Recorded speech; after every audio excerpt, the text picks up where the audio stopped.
Right, so day 5. Nothing much had changed at this point, really.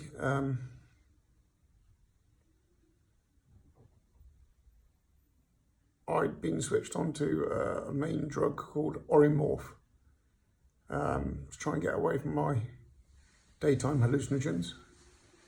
However, my nighttime on this drug didn't go well.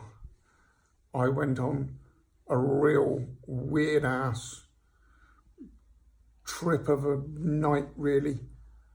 Barely slept. When I did sleep, it was like a nightmare mixed with Toy Story all rolled into one. Because all I could see was the ceiling tiles above me, I actually woke up from my sleep. I didn't have a clue where I was, when I was, which time zone. The only thing that made any sense to my brain in the end, that I was actually in a plastics factory somewhere in the 1970s, and I was stuck on a conveyor belt and couldn't move. I could not work it out. There was something in there about a fishing boat as well, and I'd caught something, but they said you can only keep it if you can get up.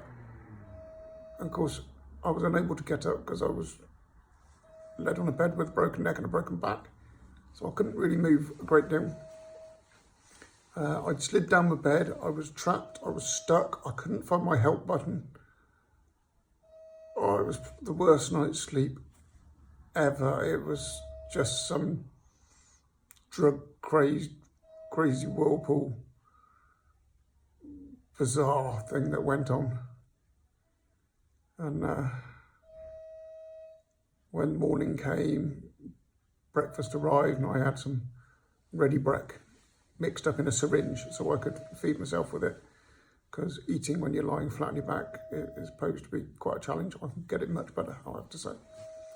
The same as drinking, I was getting very bad hiccups, but I worked out I just needed to get the angle that I was actually drinking at, and the way I drank needed to change to stop the hiccups. Day 5 for me, this was my lowest day for a long way off. I think for 2 hours just before the shift changed in the morning, so from 5:30 to about 7:30, I spent most of that time crying quietly to myself.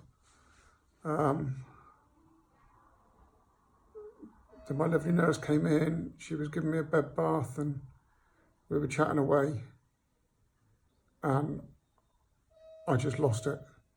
I just completely and utterly broke down into tears, because I suddenly realised, with the work that I do, I'm a field service engineer by day, where I'm going out helping people because things don't work, they've gone wrong. And by night, I'm a firefighter. I'm a helper.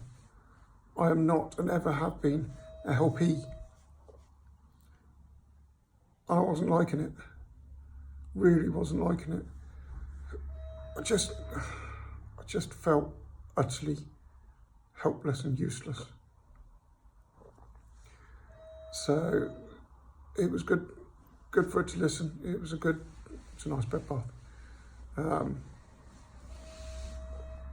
But I spoke to my wife shortly afterwards, and I was trying to explain to her what had gone on.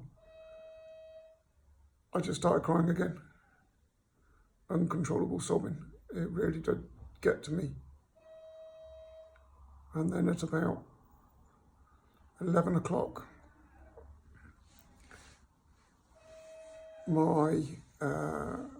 somebody walked into my cubicle, and it was the man carrying my new back brace and a tool bag. He'd come to fit it.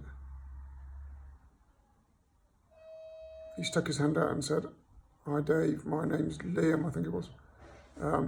I took his hand, and I just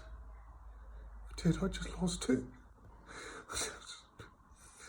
The emotion, even now, the emotion just came pouring out. That man had come to get me off my back. and potentially get me up and working. It was tough, real tough. And my in-laws arrived, which was lovely to see, so they were able to see me in my brace for the first time. And bloody uncomfortable, bloody hard to get into, but it meant I could stand up. But the feeling when you stand up, the feeling once you stand up for the first time, and you've not been led down for 6 days. My feet felt like I'd never walked on them before. I sat up, everything just went pale, the blood drained from my head, because I just wasn't used to that, being up that high. I need to get the blood moving around my body again properly. And then sort of took to my feet, and again, God, yeah, just went pale a bit more, and just poured profusely with sweat, vast amounts of sweat.